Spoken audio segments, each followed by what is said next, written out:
The purpose of this hearing is to receive testimony on the threats posed by the Iranian regime to the homeland.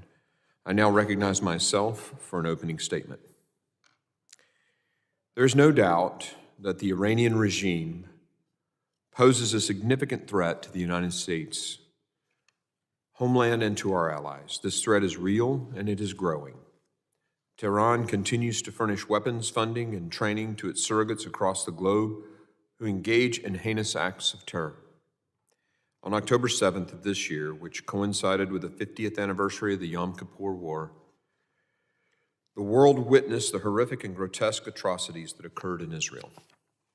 Hamas, a genocidal terrorist organization backed by the Iranian regime, launched this deadly, multi-pronged land, air, and sea attack inside Israel, with terrorists infiltrating Israel's southern border and firing thousands of rockets from Gaza.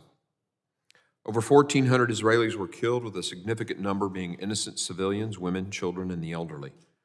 More than 2,800 Israelis have been wounded, including some in critical condition. At least 32 Americans were killed in Israel, and an unknown number of Americans are also being held as hostages by Hamas. The sheer brutality of these acts of terror is horrific. It's hard to watch the videos.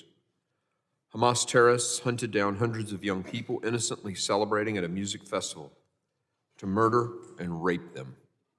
They killed a grandmother and then used her phone to post her murder on her own Facebook page. They murdered a young man, and his girlfriend filmed the murder on the man's phone and texted the barbaric video to his mother. They raped and murdered women and then paraded their bodies in the streets. These monsters murdered and burned helpless babies. They massacred whole families. These innocent people were killed for merely living in the state of Israel and being Jewish. Let me be clear to anyone who's listening. Hamas isn't motivated by some territorial dispute. Much like Nazi Germany, these terrorists are driven by a deep hatred of the Jewish people. Their stated goal, as mentioned in their charter, is the annihilation of the state of Israel and the extinction of the Jewish people. As we are currently seeing, Hamas routinely uses civilians, women, and children as human shields. The whole world must see and hear exactly what happened. It is disgusting and appalling that so many apologists have not condemned these barbaric acts of terror. I've been shocked at the horrifying anti-Semitism being displayed in some of our cities, on our college campuses, and even in the halls of Congress. Anything but a complete condemnation of Hamas and their brutal atrocities is unacceptable. We must stand with the state of Israel and give our unwavering support as Israel defends itself against the heinous attacks by Hamas. We also must condemn the forces behind Hamas, the Iranian regime. The Iranian regime is the muscle and the money empowering this reign of terror. For years, the Iranian regime has provided financial, military, political, and diplomatic support to various proxies, including Hamas. They use these terrorist groups to attack Israel and Americans and our interests across the globe, even in our own backyard. The Iranian regime and its surrogates maintain a presence in the Western Hemisphere. Just this year, the Iranian Navy docked warships in Rio de Janeiro, and the regime held high-level meetings in the capitals of Venezuela, Nicaragua, and Cuba. Iranian-backed Hezbollah also maintains a presence in the region. The terror group has operated throughout South America for decades and has carried out attacks on Israeli targets in Argentina. Hezbollah has also worked closely with the drug cartels in Latin America to traffic drugs across the globe and launder money for these transnational criminal organizations. These threats are closer than most Americans realize. And that's because of our porous southwest border. Under President Biden and Secretary Mayorkas, the volume of known gotaway crossing our border has skyrocketed. And so has the number of individuals who appear on the known or suspected terrorist watch list and the number of special interest aliens, which are people from countries identified as having conditions that promote and protect terrorism or possibly present a national security threat to this country. I'm extremely concerned that terrorists will exploit these glaring vulnerabilities at our southwest border to attempt attacks inside the United States.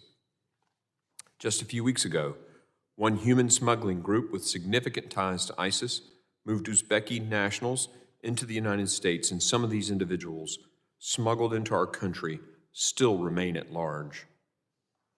This should concern every single one of us. This administration's policies and its misguided decisions have appeased tyrants and created significant national security vulnerabilities. The Biden administration's display of weakness on the world stage, from the catastrophic withdrawal from Afghanistan, weak posture towards Russia before the invasion of Ukraine, to reckless negotiations with Iran, threatens our homeland security and our national interests. History's clear. Appeasement doesn't work.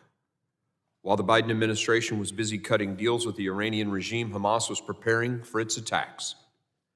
Kowtowing to tyrants and their proxies is always a mistake. This administration is continuing to repeat the same mistakes of the past. The Trump administration was right to remove the United States from the flawed Iran nuclear deal and to reimpose sanctions. It was also right to eliminate Qasem Soleimani, who was responsible for the deaths of thousands, including hundreds of U.S. troops in Iraq. My friends, these decisive actions told the Iranian regime that real consequences come when you threaten the United States. That message has been lost under this administration, and our adversaries know it.